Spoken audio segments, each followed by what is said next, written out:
let's talk about it.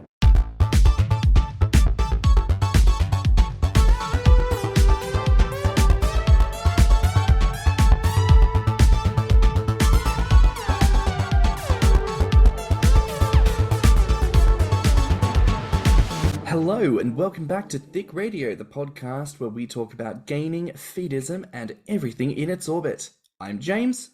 And I'm Tim, so let's get into it. Today we're welcoming to the show for the first time, we've got Eric. Hi, how are you?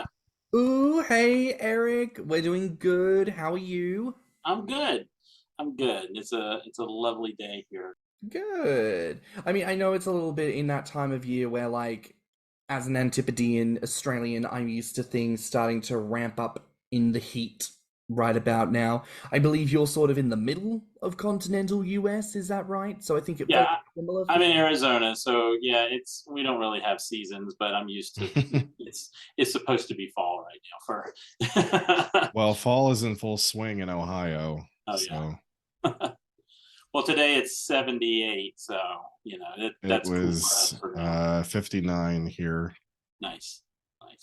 I don't know what any of that means, so I'll just nod and go, yeah. But it was cool here today, and there was some rain, and that was really nice. So that's my contribution to the Fahrenheit conversation. But Eric, we're so excited to have you on the program today. So look, let's just kick things off. Often on the podcast, we talk about all the things we love about gaming, but we never really take the time to discuss arguments against it, so to say. So in your experience, what do you feel are the main points that get brought up the most frequently? I'm not really sure that I would say that I'd argue for or against it.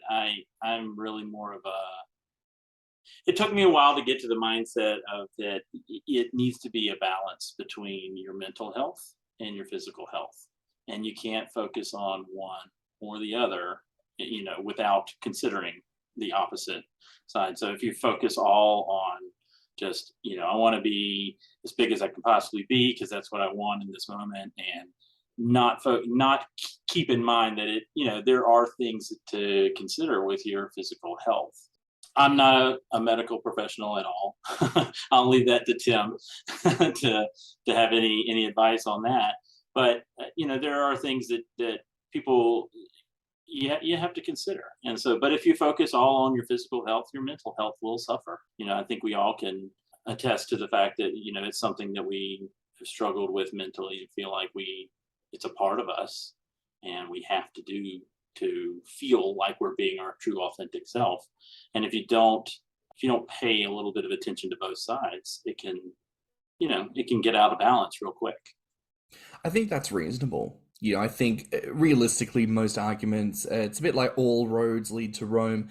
All arguments against gaming sort of come back to narratives around health. Primarily physical health, I'd say so, but I think definitely mental health is a factor as well when we consider, modern narratives of weight gain. When we see people gain weight and we don't know that they're gainers, I think the presumption is, why are they getting fat? Oh, poor mental health. They must be sad. They must be eating their feelings. Right. And those are the kind of, assumptions that we as gainers deal with, people assuming about us when that's not the case, or it may not necessarily be the case.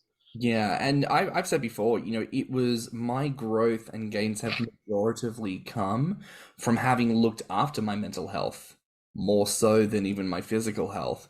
It was definitely part of this narrative in my life that was sorely missing. But because I was looking after my mental health, I built myself up enough mentally to say, okay, I need to look at this aspect of my physical health. And because I started looking at both my mental health and my physical health, efforts in gaining improved because I started eating more. And then that, of course, improved my mental health, which improved my physical, which improved my eating, which repeated cycle of growth and luscious loveliness that continues to this day. Yeah. I mean, Tim, what are your thoughts on that, especially from the nursing side of things? Do you feel like there's credence to the health critic? I mean, we could go around and around about what's healthy and what isn't healthy. And, health is determined by, like what is going on within an individual, because no two people are experiencing that the same.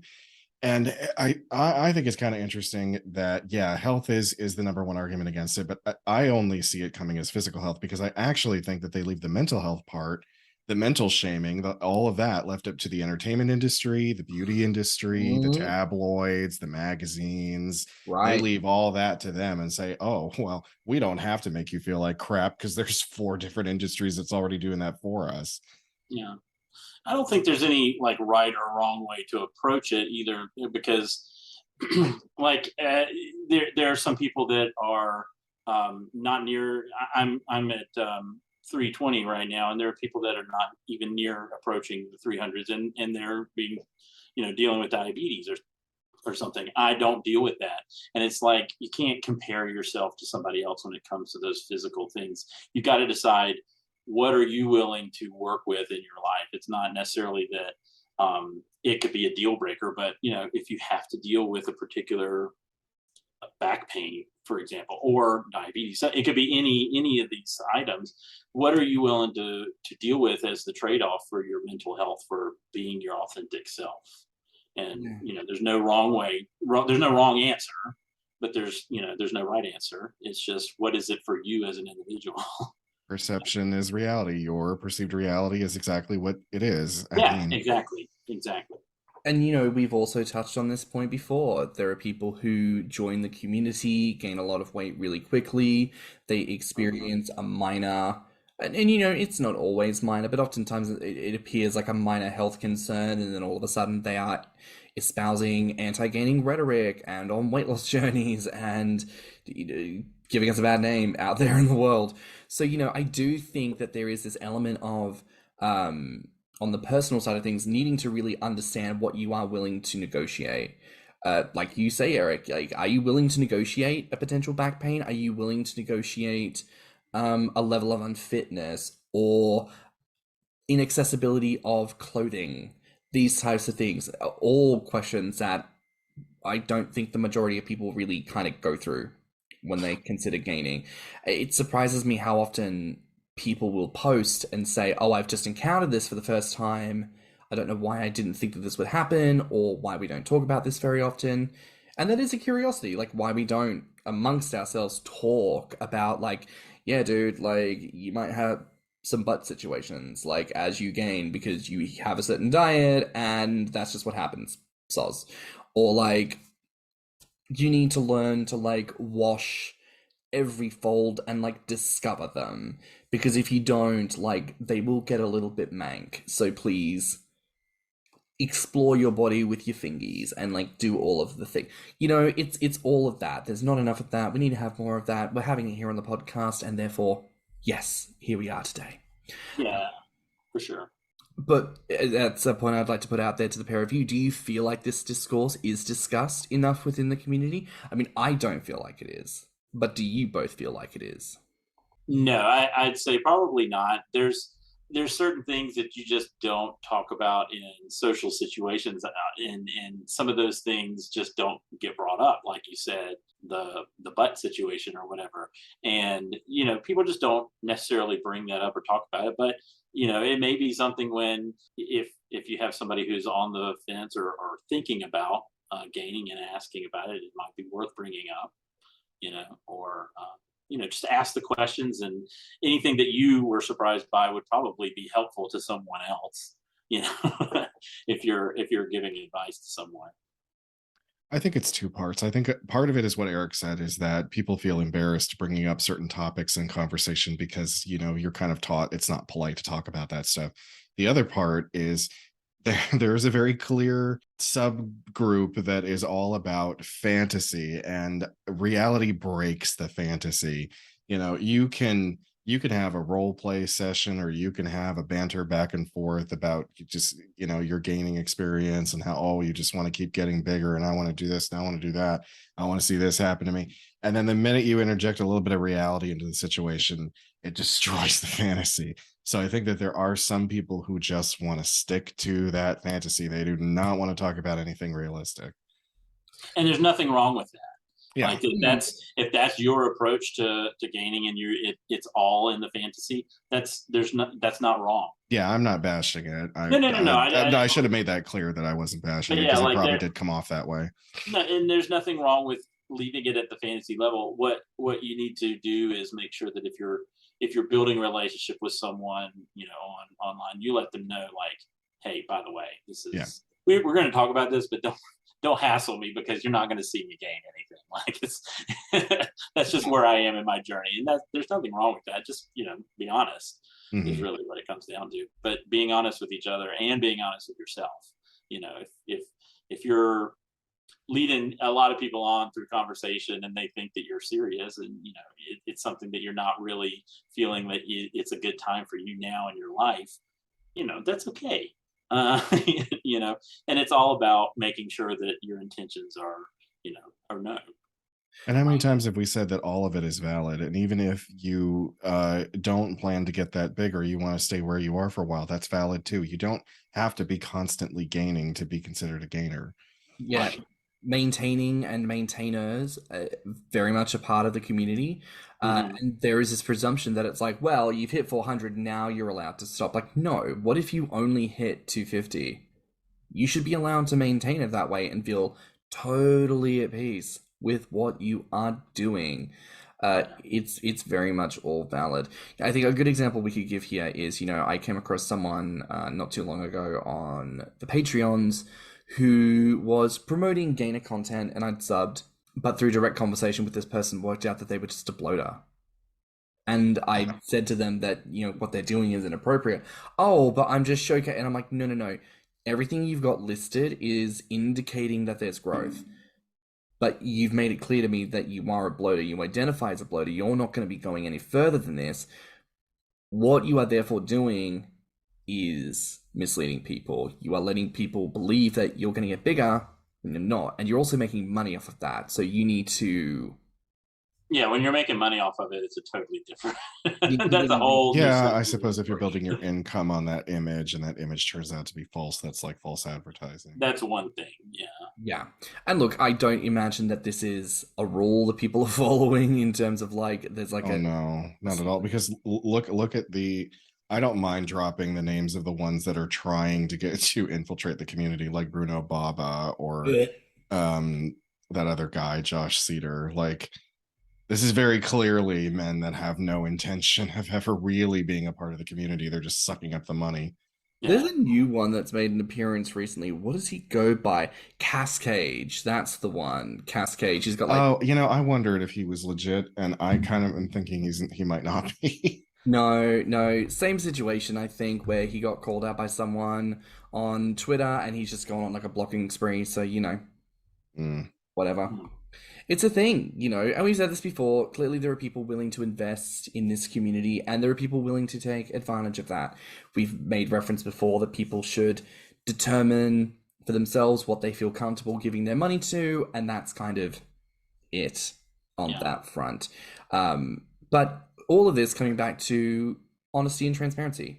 If this is your intention to genuinely pursue something, say that. And if it's your intention to role play and fantasize, also make that known. Just have that conversation with people. Yeah, just be upfront. I mean, as a point, we kind of talked on this before regarding health. I want to ask, for most gainers, right? Like, health is not the top of the priority list. Do you think it should be, in your opinion? I would say, in my opinion, for me, it is. But I can't tell you that it should be for you. And I don't think it's anybody's place to tell somebody else what you're not focusing on the right thing here. Like, you're focusing too much on the growth. Like, if that's where you are in your journey, then good for you. Like, at least you're sure about what you want and where you want to go. There's this idea that you would gain for someone else or someone else's pleasure, and I think that can be part of the kink and part of the appeal to some people. And that's if that's part of it for you, that's fine. But really, in reality, at the end of the day, unlike other I even hesitate to call it a kink, but unlike any other, or yeah, I guess I could say kink and not fetish, but like any other one, with gaining, you don't put away the leather straps, and you don't put away, like, you don't put it away when you're done being in your sexy time. It's basically like Yeah. the scene doesn't just end and then you go back to your regular Right, sort right. of Somebody life. that has like another fetish, like I don't even want to throw one out there because I don't want to kink shame. But if somebody has a foot fetish, yeah, you do your thing and you have your fun with it, and then you go to work the next day, and you don't. And no one is the wiser. Right. But when you're a gainer, there's other factors that come into play that affect the whole rest of your existence throughout your life. And so you've got to think about, is this something, how far do I want to go? And, if I do go so far, what is that balance going to be? And what's that going to look like for me, basically, is what I'm getting at. It's a hard question to answer because, is health important to me? Yeah, it is. Now, I do plenty of things that contradict a healthy lifestyle. I smoke. I eat a lot of salt. I don't go to the doctor regularly. I mean, it's not an excuse because I am a nurse, so I should know better, but kind of like nurses make the worst patients because we always think we can diagnose ourselves. But like, then I think about what if part of this that turns you on is also trashing your body, because I have met gainers that are really into that. They're like, yeah, I'm ruining my health, I'm trashing my body. And then I think about people who are very into death feederism. The whole point is that they are eating until they die from it. And I can't tell them that they're wrong. I can't judge them for it because it's what makes them happy. It what brings them joy. And I want people to achieve their body goals, no matter what they may be. So I think health should be a priority if you want it to be. If you genuinely want your health to be a priority during your gaining journey, then make it one. And don't let people talk you out of it. Yeah, you can't fault somebody for wanting to focus on their mental health for a while. It can evolve over time. Like your outlook on what your goals are and things like that can change. Mine definitely aren't what they were. 15 years ago when I first started. My goals have changed, and that should be expected. When you start embarking down the journey. And those goals will change the older you get. What I care about at 40 is not what I cared about at 20. 100%. I've been on my gaining journey for 10 years now, and I didn't know this when I started, but I had a lot of mental health problems that I was not addressing. And what I needed to work on at that time is not necessarily what I need to work on now. We are adaptive creatures. Insert theme of we're made up of 90% water and it's our nature to change and shift and blah, blah, blah, like whatever. We change over time. It makes sense. But I do want to say this on health. There is a quote by Sonia Renee Taylor that I think is very poignant on health and bodies that we do need to be aware of. And she writes this in her book, The Body is Not an Apology, The Power of Radical Self-Love. She says, lastly, there is no standard of health that is achievable for all bodies. Our belief that there should be anchors the systemic oppression of ableism and reinforces the notion that people with illnesses and disabilities have defective bodies rather than different bodies. Each of us will have varying degrees of health and wellness throughout our lives, and our arbitrary demands and expectations as they relate to the health and size of people's bodies fuel inequality and injustice. And put simply, people, if you think of someone who is old, like Tim, extremely old. I don't know. Hey, Tim and I are the same age. Finally. But I'm not the only old bitch on this podcast. In short, if you picture someone who is of a great age, someone who maybe is in a nursing home, that person is going to have health problems because they're old. By the rhetoric that we put out there into the world, that person chooses to be unhealthy. Look at them living their unhealthy lifestyle. And then if they die because of old age, look at them dying of their illness. They weren't taking care of their health. They probably deserve to die because of the way that they treat themselves. And immediately we know that there's something inherently wrong with that statement. Yet that is the narrative that the world says about fat people. Oh, look at them at the size they are. They deserve to be unhealthy by the way they eat. They died of obesity. Oh, well, of course they did. They deserve that. They weren't looking after themselves. And that's the narrative that we all know about. And it really does do that. It really does dehumanize fat people when we create a narrative that everyone in the world should be pursuing health because we should all be healthy. Not everyone can be quote unquote healthy, either because of illness, disability, age, any number of reasons. So we all need to be more prepared to unpack that. And I think, just like the both of you have said, learn on how we want to approach that for ourselves. And know that whoever we come across in this community, we cannot cast judgment on them for how they do what they do because we don't know their lives. And even if we do know their lives, that's their life. It's not yours. Yeah. In response to that, one, getting older is inherently bad for your health. So, and none of us have any control over that. And two, I think people always prioritize physical health over mental health, and mental health is just as important as your physical health. And so, if someone is, if they look at doing something with their body or anything like that, and it's helping their mental health, there's a reason why that nobody stumbles into that without thinking. Nobody chooses to become a gainer without putting some thought into it. And I don't think it's a whim for most people. And if it is, it quickly ends. Those are usually the people that you see. They're kind of like, well, I kind of put on some weight by accident. Yeah, I'm kind of seeing what this is all about, and that's the way to test usually the waters. They disappear. Yeah, and that's okay. That's the way you test the water. Yeah. If it's not for you, it's not for you. But mental health gets brushed aside way too often, particularly in the U.S. I don't know, abroad if it's just as bad, but I think it deserves way more consideration as far as the whole equation, because if you're not healthy mentally, you can be the epitome of health physically, but what is it? Are you enjoying your life?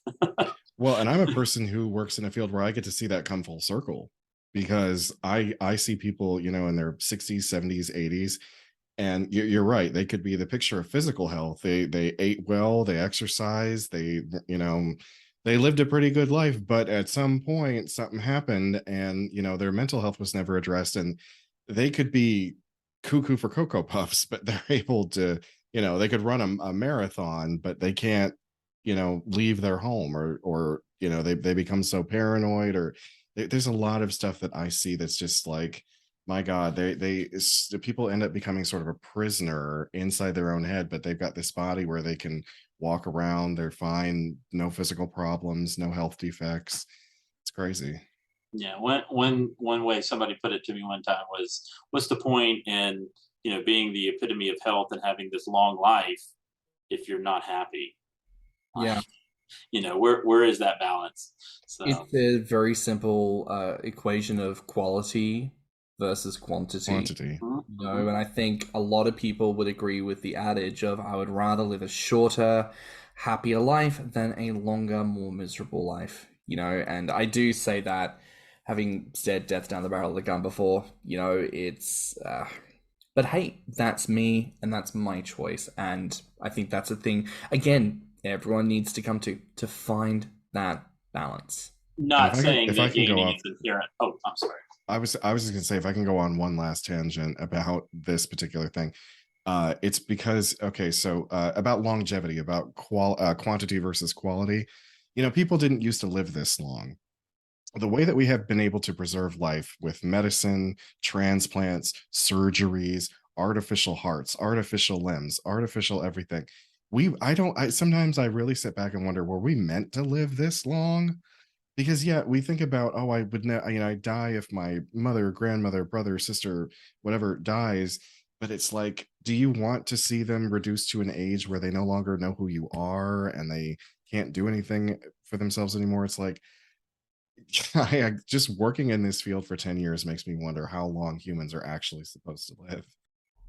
There's actually a really interesting concept that's emerged in recent decades about the fourth age of life, because for a long time, um, people talked about the three. You know, the first stage is development. The second stage is, life where you live it, you have family, you become the parent, and then the third age is the decline. But there's talk of the fourth age, which, because people used to live only until about 60, so you could kind of group your life into bands of 20 years or so, like, oh, this is what you roughly do here and here and here. But now there's this fourth age, which kind of takes you up to 80, 90 and beyond. And it's an interesting question because it's still kind of being figured out, like, what do you do as a human when you have that much time? And in fact, is it that there is a discernible fourth age of rebirth where you kind of become a new person again? Because I think we do observe that people who hit the age of 50, 60, retirement age, really do seem to kind of come alive again. They act a bit like children, because they kind of feel a bit more freedom to kind of do whatever the fuck they want. But it's just interesting, because I think that ties into how gaining doesn't just affect the sexual part of your life. This affects every minute of your day for the rest of your life. If I was 400 pounds now and I decided to lose the weight, that's great. But I will live every day the rest of my life having formerly been 400 pounds, having been affected by that weight. Therefore, my perception in the entirety of my life will have shifted and changed. So I think these are just things that we all need to be conscious of and aware of. As another question, do you think we labor on the point of health too much? I mean, I'll say it plain and simple. I think no. Because not in the community. Not in the community. I think we labor on the wrong things too much. I think we labor on the construct of unhealth too much and not enough of managing your own health or talking about mental health. Like, I always love it. There's certain times that you'll see a post about somebody that is dealing with, say, diabetes, for example. And I have, ever since the beginning, I've sort of had this, it's been lingering over me that I thought, yeah, that's something that's definitely going to happen to me, and I'll deal with it when it happens and see if I want, what I want to do when that happens. I'll cross that bridge when I get to it, basically. And it's always good to see people that are going through it saying, hey, I'm going through this. This is what happened to me, and start that conversation. And I always, even if I can't chime in on that conversation, depending on the topic, I always like reading through it because it's like, oh, okay, well, that may be something I have to deal with someday. And it's always good. So if you have, something that you're going through and you feel like somebody else might benefit from hearing about it or something, go ahead and put it out there. Put it on, whatever social media you're on, the gainer topic is there. Just say, hey, I'm dealing with this. Is anybody else dealing with this? That's what the community is for. I think it gets lost, particularly with a place like Grommr. It's seen as sort of a hookup app sometimes, but Grommr can be different things to different people at different times of their day even. And so it's always beneficial if you're going through something like that, bring it up. As a sort of pivot to another point of the sort of typical discourse on gains, normally we talk about how easy it can be to gain weight or how difficult it can be to gain weight. In this instance, I want to challenge us to talk about how easy or how difficult it can be to lose weight. And the question I want to ask in considering that topic is, does this need to be considered when people contemplate reaching a much larger size? Yeah, I think so. I think, your metabolism changes with age. So definitely I would, again, I'll defer to Tim to confirm or deny that. But I think yes, the younger you are, the easier it is for you to affect your to lose weight, basically. And the older you are, the easier it's to gain. I don't know that that's a hard, fast rule for everybody. Am I right, Tim? I mean, yes and no. Again, it depends on the body factors. Yeah, just everyone's different, So it's kind of to form. There's been enough evidence to form a sort of chart that says, yeah, these things tend to happen, but everyone's different. Yeah. So again, not a medical expert, but since it can change over time, it is something you need to think about. Like, what age are you when you begin your gaining journey, or if you decide, you know what, at a certain point, I've been big for X number of years, and I'm just tired of dealing with the back pain or whatever it is, and you want to Yeah. lose. You got to consider, if you're older, it may be a little harder to lose it, or the older you get, the harder it is on your joints, because there's other factors, including age, that affect your joints, that kind of thing. 100%. This may seem like a bit of a left field comment, but it's a bit like drag. A lot of queens will talk about, drag as a young girl's game because you were young, you're thin. Of course, it's easy to paint on smooth skin and put a corset on and come up with new ideas. And as you get older, you are just tired. Like you're a 40-something-year-old person. Do you really want to be performing from 9 o'clock at night till 5 in the morning? Like, do you want that life, or do you just want to be able to like wear your fluffy slippers on the weekend? I'm already there at 29, so I totally get it. I think this comes back to a point I think we discussed earlier. Like, you change over time, your goals and priorities will shift over time. You may want to lose weight later on in life because it's more difficult. You may want to actually start your gaining journey later on in life because you feel like there's more freedom to do so. Who can say? Everyone is different. The journey is yours. Eric, I do just want to probe a little bit here. Like, what has your personal experience been when it comes to considering those factors? Weight gain, weight loss, health. I know you spoke a little bit on the health side of things, but talk us through your intentions of your current journey a little bit more. Yeah. So personally, when I started, I guess I'm one of from the generation of the fat Nats kids. I remember that. So, and that's sort of that and what was it, Belly Builders, was sort of where I figured out myself. And I gained some in college. And then right after college, I sort of had that moment of maybe this isn't for me. And I really tried to lose a lot of weight, and, was just really dieting, watching my diet, being as active as I could. And, I did lose some weight, and I realized that I wasn't as happy, mentally. Like I said, I physically, I was in probably the best shape of my life, but mentally I was not happy. And so that's when I made the decision, when I met, who's now my ex-husband, who was from the gaining community as well, began to actually gain and to the point where I am today. And there's been several times where things have stalled. Like, people talk about hitting a plateau, and I've definitely hit those a few times. And I've definitely lost weight unintentionally just from life getting in the way, moving. It's really hard to do it if you're packing your stuff and moving all your stuff, and like you're way more active than you normally are. That's one of those life events that you're not going to be able to maintain it. And so that's sort of, I've gone back and forth throughout my life. I'm sort of the point where I'm happy where I am now. I'm not saying that I won't gain more in the future, but for now, I'm okay.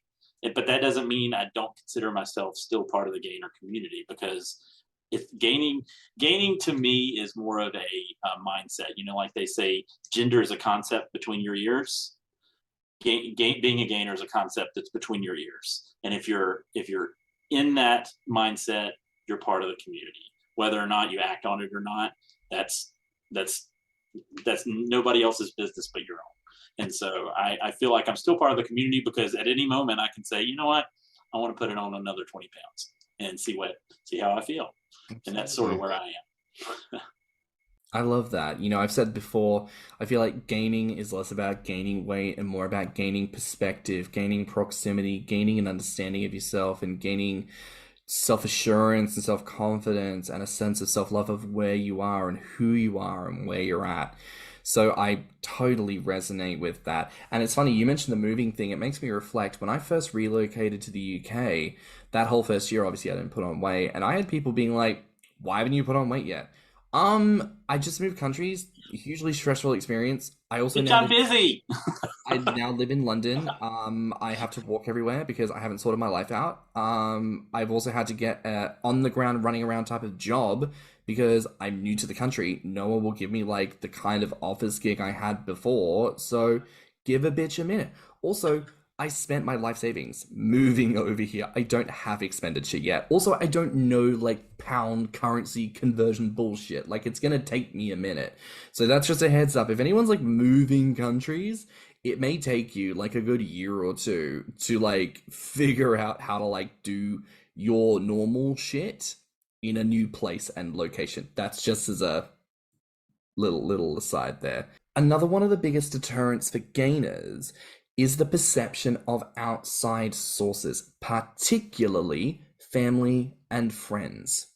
Oftentimes, we say that an important step in gaining is to live your life beyond the expectations placed on you, but do you feel there is something to this that most of us don't consider? Yeah, I've heard it. I've actually heard y'all discuss it on this program before. That the older you get, the less you care what other people think about you. Like, and that is really honestly the God's truth of it. I really struggled with that when I first started.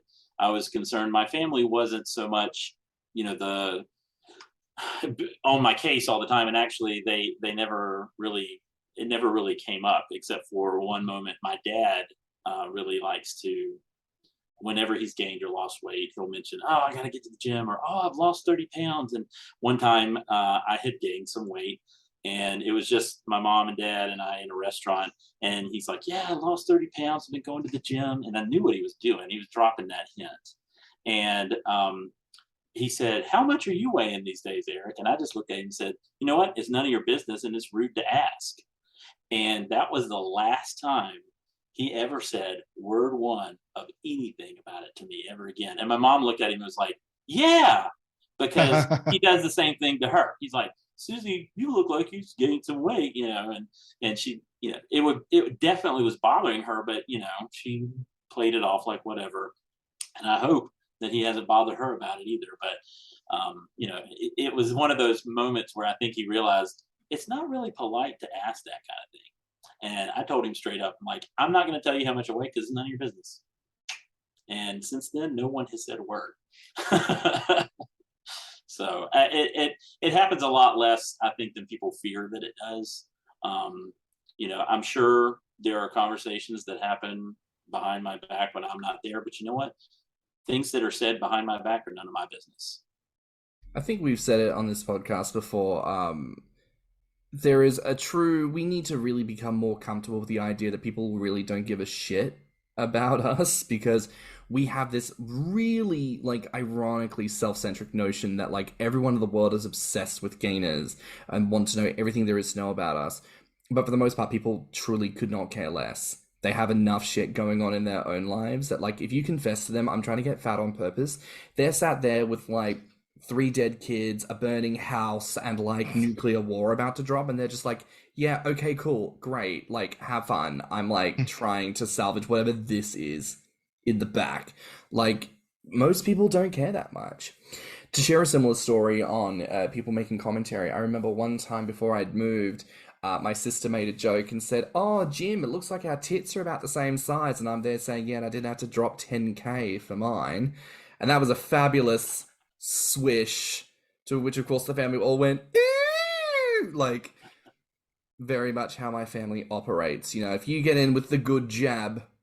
I'd really like to meet your family someday, because these stories that I have heard from you over the last Yeah. couple of years, I'm like, you have a very interesting family dynamic. Girl, Tom's about to meet them, and I don't think he's ready. He says I don't think he's ready, and I don't think anyone could ever be ready. I mean, to be fair, my family's not really that normal either, but I just got really lucky because my mother doesn't bother to say anything because I look just like my dad. And so she just figures, okay, well, this is obviously like, this is going to be Tim's final form someday. So like, she's already prepared for it. One sister has said something, and that's it. I'm not gonna lie, like Eric, Tim has shown me pictures of his dad, and listeners, you're never gonna get to see these pictures, but Tim's dad is quite hot, and I can say that because I'm not Tim. And like Tim as like his future dad is also gonna be very, very dreamy. Like it was the one photo you showed me of your dad in the suit where I was like, oh, that shape that you're going to have Yeah, I mean, and I see, like, it's every day I look in the mirror and I'm like, fuck, that's his face. That's not my face anymore. It's a very good look. It's a very, very good look. I'm just saying. Um, is there an issue when we ourselves are elders in a given context? You know, parents, employers, mentors to others. Do we communicate the wrong idea of being in leadership as people becoming fatter and potentially influencing non-gainers to make decisions that do not benefit them? Yeah, that's a good one. You mean like, for example, as a gainer and having an influence on someone who wouldn't otherwise normally be a gainer? Correct. So, I mean, you know what? Let's make this simple. So are you you're talking about that kind of like insidious sort of pushing like your Subconsciously own. doing it kind of thing? I want to pose an example, and I want this to be understood as the frame of being a person in a position of authority or power, right? So, like a parent or a teacher or a mentor. But for a good example here, let's say someone like a parent. Let's say you are a parent to a child. This child is a minor. You are a gainer.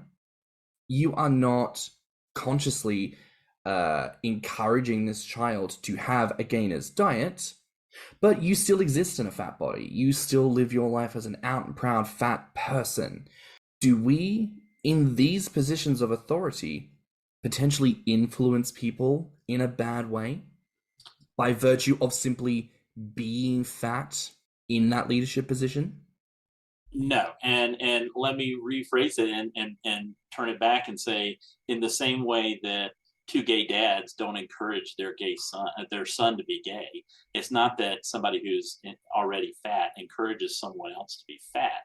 What they do is they encourage their children to have body positivity, or in the example of the two gay dads, they encourage their children to be open to people who may or may not be like them as far as their sexuality or gender identity, like that. I don't think that it would be encouraging them to gain weight. That would be absolutely wrong, by the way.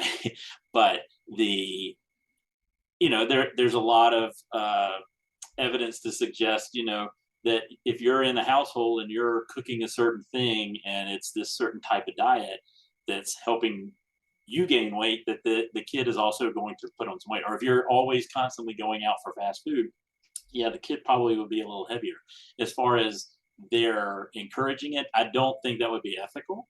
But I don't really think most people would go down that path. That would be a gainer who's also a parent, or at least I wouldn't. Just in the same way I wouldn't, if I had a son, I wouldn't encourage him to say, "Oh yeah, you should totally be gay." It's whatever they gravitate towards. You encourage them to be themselves. Kind of that. I think something that comes to mind, interestingly, kind of like giving that example, I think of a guy I knew at uni who very much ticked the box of being the problematic male, like had some very interesting perspectives on consent at one stage and the value of the female body. He is now married and has a daughter. And I had the opportunity to kind of have like a brief call with him about a year or so ago, just by virtue of like, oh, it's a day. We thought of each other, we reached out, we decided to catch up and say hello. And we were talking about it and, kind of referenced what dating looks like for him now, because he is a single father.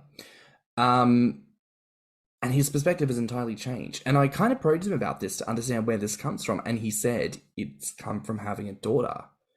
For the first time in my life, I've had to contend with the fact that this human being is my responsibility. And when I think about the things I have thought and said about women, to think that someone could say that about my daughter fills me with such rage and terror that it completely, in that moment, he was changed. And it made him go, I can never be like this ever again. I think that's a fair thing that happens to a lot of people when they become parents, is that their perspectives on a lot of things that they were absolutely sure of before just do a total 180 and they go the opposite direction because they realize, like, oh, well, I only considered my own context of what was my experience, and now there's someone else that's watching me and depending on me and looking at all the things that I do and say, and they're going to mirror that. And do I want them to mirror that? No, I don't. So what was I thinking? Kind of. Very that. So I do want this to be an official Thicc Radio statement. We do not believe that any gainers or feedists who have children are going out of their way to intentionally feed or fatten up their children. No, I don't know that I've ever seen anything that would lead me to believe that. No, neither do I. I think anyone I know that has children would be mortified at the thought. Yeah. And to that point, if there are any individuals listening who are parents, who are gainers and want to speak to how they find that balance and feel that that's a conversation that could be good to have, please feel free to reach out to us at thiccradio@gmail.com, because I think that would be a very interesting episode, a great opportunity to explore the reality of such a thing, and maybe even greatly educational for people who are considering having kids themselves whilst gaining. So yeah. As three people who don't have children, that's probably somebody who does. For us to pontificate. Yeah, we could pontificate whatever for hours on end, and we're not even approaching what's reality. So yeah, very true. Thank you for putting that in perspective. 100%. And look, I think that kind of brings us near the end, but I just want to wrap up with one last big question here, which is, what can we learn from these arguments, and how can we better acknowledge the potential downsides to gaining? I think it if I could boil it down to one point, it's, be kind to yourself. Just because your gaining goals may not be met because you have a particular health issue that means that you can't gain or shouldn't gain, doesn't mean that you're a failure. Just means that you are going down a different path than you thought you would, and vice versa. Just because you're not where you want to be as far as your gaining goals or your weight loss goals, because your mental health has stopped you from getting there, be kind to yourself. I mean, it's a holistic approach to your health as far as mental health and physical health, and you can't just focus on one. I think that makes total sense. I think to sum it all up, it comes down to that communication, talking with the people in your life and people that you trust to be able to have these conversations with, understanding everyone will have a different perspective to everything that we've said today, right? And we've always said this. We don't exactly produce this podcast with the idea of being the authority on this. We're just some of the only people out here doing it.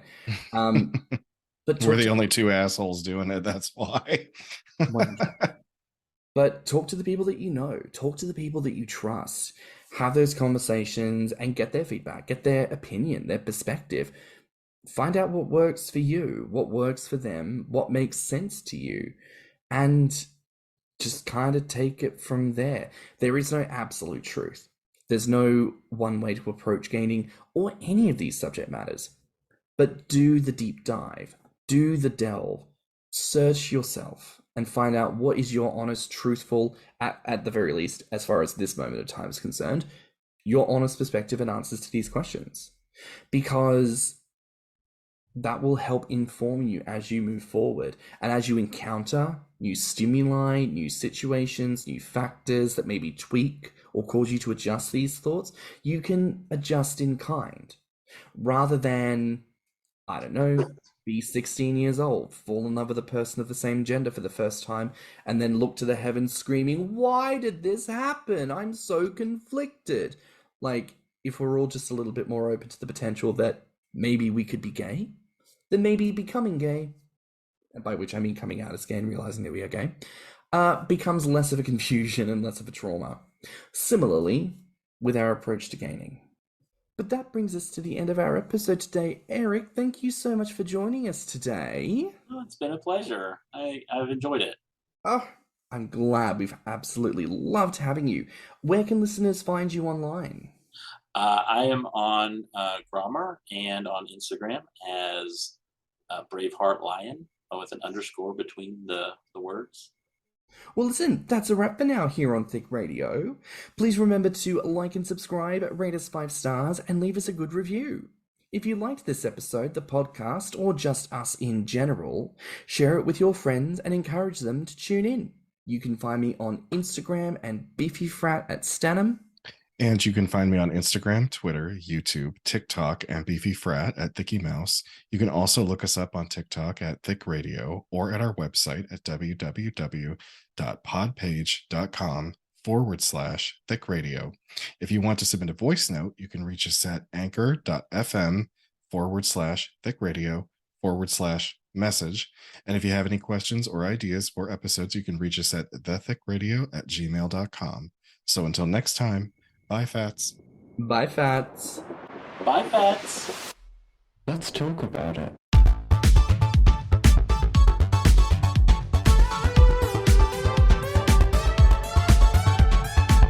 Thicc Radio is a Patreon and Enter app podcast produced by Stannnum and Thiccy Mouse. Mixed and mastered by Stannnum. Our artwork is provided by Lokitu. Our theme song is provided by Spotify.